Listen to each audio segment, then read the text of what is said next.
Saluton, mi nomigas Neil, ca mi volas paroli kun vi pri balota reformo en Britio. Do, kio estas tio? Nu, mi komencas parolante pri la aktuala sistemo en Britio, kiu nomigas Fopotopo. En Britio estas 759 elektodistriktoj. Tiu elektodistrikto egalas al po unu seĝo en la parlamento. En tiu distrikto, tiu sufiĉe granda partio sendas po unu candidato por reprezenti tiun partion. La loĝantaro de la distrikto voĉdonas por sia preferata candidato, kaj tiu kiu havas la plej multon da voĉoj gajnas la seĝon.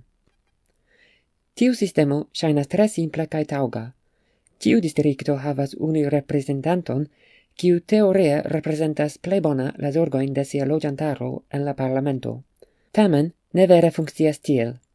Homoj ne vere voĉdonas por la individua homo, sed por partio, kaj eĉ ne rekte por la ĉefo de tiu partio. Kaj ili malpli volas ke tiu homo reprezentu sian regionon, kaj pli gravas la influo en la tutlandaj decidoj. En 2015 Britio havis baloton. La maldekstra torto montras la proporcion de seĝoj de tiu partio en la parlamento. En tio, la bluaj konservemuloj havas tre klaran venkon, kun pli ol duono da la seĝoj. La dekstra torto montras la proporcion de la veraj voĉoj. Tio montras, ke Britio ne estas tiom unuvoĉa, kiel ŝajnas laŭ la seĝoj.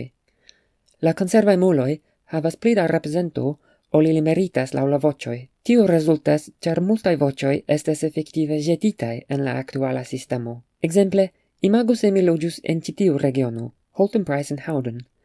Tie la konservemuloj ĉiam venkadas, kaj la seĝo neniam ŝanĝiĝas, ekde la baloto en 1837. Tio estas nomata sekura seĝo, ĉar ĝi ne ŝanĝiĝos. Se mi estus subtenanto de la laborista partio en tiu regiono, apenaŭ indus voĉdoni, kaj mia voĉo estus iusence ĵetita. Eĉ pli, ekzemple se mi preferus la verdan partion en tiu regiono, eble mi tamen voĉdonus por la laborista partio, ĉar mi scias ke la verda partio havas neniom da ŝanco.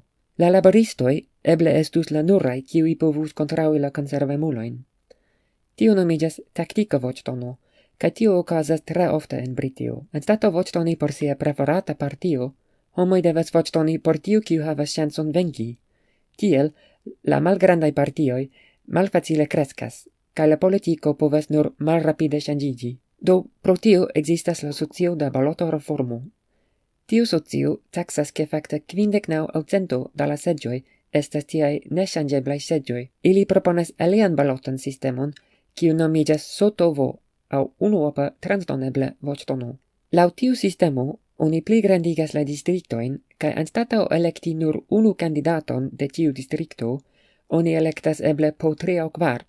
La reprezentantoj de tiu distrikto estas elektitaj laŭ ia sistemo de proporcia reprezentado. Do, ni vidu kiel ĝi funkcias per ekzemplo.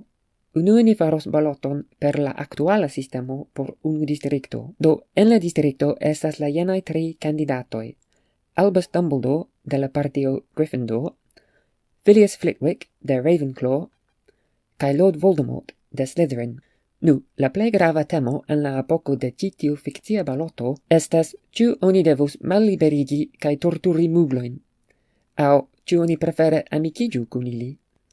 La partio Slytherin subtenas la torturon, sed la aliaj du volas amikiĝi. Do jen la rezulto de ĉi tiu baloto laŭ la aktuala sistemo de Fopotopo. Dumbledore havas 50 voĉojn, Flitwick havas 40, kaj Voldemort havas 54. Nu, en ĉi tiu sistemo la partio Slytherin venkas, ĉar ĝi havas la plej multon da la voĉoj. De tiu regiono, nun en la parlamento, 100% da la reprezento subtenas la malliberigon de mugloj, kvankam fakte 63% voĉdonis por partioj, kiuj estas kontraŭ tio. Oni povas imagi, ke simila afero povus okazi en ĉiu alia distrikto. Finfine, Britio povus iĝi 100% Slytherin, kaj oni tuj komencus torturi la kompatinajn muglojn, kvankam laŭ la kvanto de voĉdonoj subteno de tio estus la minoritato. Nun ni povas imagi la rezultojn laŭ la sistemo de Sotovo. En ĉi tiu sistemo, la distriktoj estas treoble pli grandaj, kaj la kandidatoj de la du najbaraj distriktoj aliĝas al la baloto. La balotpaperoj en Sotovo estas malsamaj. En Fopotopo, lo voĉdonanto metas nur unu xon ĉe la candidato kiun li aŭ ŝi volas. En sottovo, oni rajtas meti numeron apud ĉiu candidato por ordigi ilin laŭ sia prefero. Do, unue ni konsideras nur la rezultojn de la candidatoj kiuj ricevis unu apud sia nomo. Do tio estas tiuj kiuj estas la preferataj candidatoj. La rezultoj estas jene. La proporcio por ĉiu partio estas la sama. Voldemort ancora havas la plej multon da voĉdonoj, ĉar ĉiu en Slytherin timis voĉdoni por alia candidato. Ni devas elekti 3 el tiuj candidatoj por ĉi tiu regiono, sed anstataŭ elekti tiujn kiuj havas la plej multon da voĉoj, ni elektas tiujn kiuj havas almeno iun specifan kvoton de voĉoj. Do, por decidi kio estas tiu kvoto, ni faros la jenan kalkulon. La nombro de voĉoj dividita je la nombro de seĝoj plus 1. En ĉi tiu kazo, la kvoto estas 36.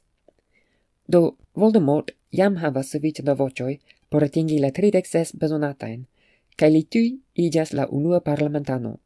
Tiu havas sencon, ĉar li jam havas pli ol trionon da la voĉoj. Tamen, Voldemort bezonis nur 36 voĉojn, kaj la ekstraj 10 estis tute superfluaj.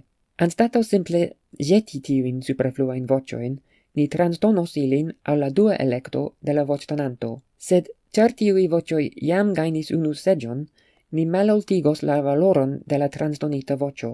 Ni prenos la duan elekton de ĉiuj el la 54 voĉoj, sed la valoro estos dividite je la proporcio de la superfluaj voĉoj. En ĉi tiu kazo, la superfluaj voĉoj estis 10 el 54, kaj tio estas triono da la voĉoj. 9 el la homoj kiuj voĉdonis por Voldemort havis Malfoy kiel duan elekton, kaj la aliaj 45 havis Bellatrix. Tial ni transdonos 15 voĉojn al Bellatrix kaj 3 al Malfoy, kaj Voldemort malaperos de la listo. La poentoj por la dua seĝo nun estas jene. Nun neniu havas sufiĉe da voĉoj por atingi la kvoton. Do oni forigos tiun kiu havas la malplej kaj disdividos ties voĉojn al ilia sekva elekto. En ĉi tiu kazo, la plej malalta estas Malfoy, kiu havas 3 poentojn.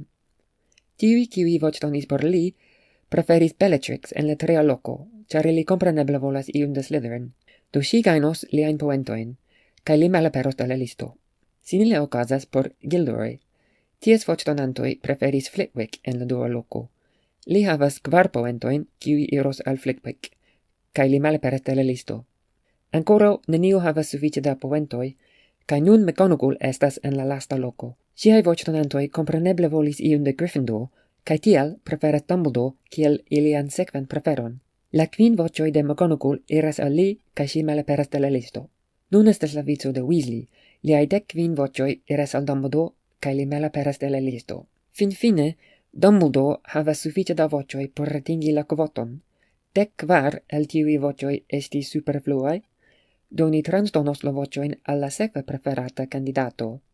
Tiu estas Flitwick, ĉar tiuj kiuj volis Gryffindor certe preferus ion ajn ol havi iun de Slytherin.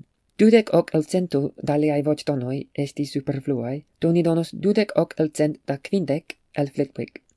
Tiu estas 24 voĉoj por Flitwick, kaj Dumbledore malaperas de la listo. Nun Flitwick atingas la kvoton kaj iĝas la tria kaj lasta parlamentano de tiu regiono. Do la 3 venkintoj estas Voldemort de Slytherin, Dumbledore de Gryffindor kaj Flitwick de Ravenclaw. Nun ni havas unu kandidaton el ĉiu partio. Tio bone spegulas la fakton, ke preskaŭ po triono da la voĉdonoj iris al ĉiu el la 3 partioj. La sistemo proponita de la socio de balota reformo havas grandan avantaĝon kontraŭ pura sistemo de proporcia reprezentado, kaj tio estas ke oni ankoraŭ voĉdonas por loka kandidato. Tiel oni ankoraŭ povas havi iun al kiu oni sentas ligon. Ĝi ankaŭ bonas por sendependaj kandidatoj, kiuj estas ŝatataj de nur unu regiono. La avantaĝoj kontraŭ la aktuala sistemo de Fopotopo estas ke ĝi tute forigas la neceson fari taktikan voĉdonon, kaj oni povas voĉdoni por tiu kiun oni vere volas, sen riski ke onia voĉdono estas ĵetita. Ĝi ankaŭ enkondukas iun proporcian reprezentadon, sen tute renversi la aktualan sistemon.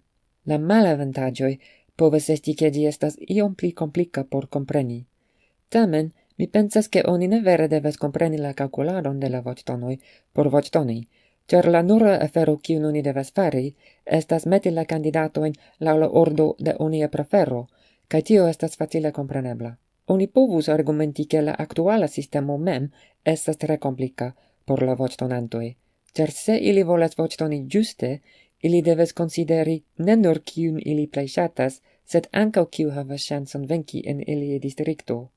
Do se vi ŝatis la ideon, ne persekvu la ligilon sube al la socio de balota reformo. Kaj dankon pro via spektado.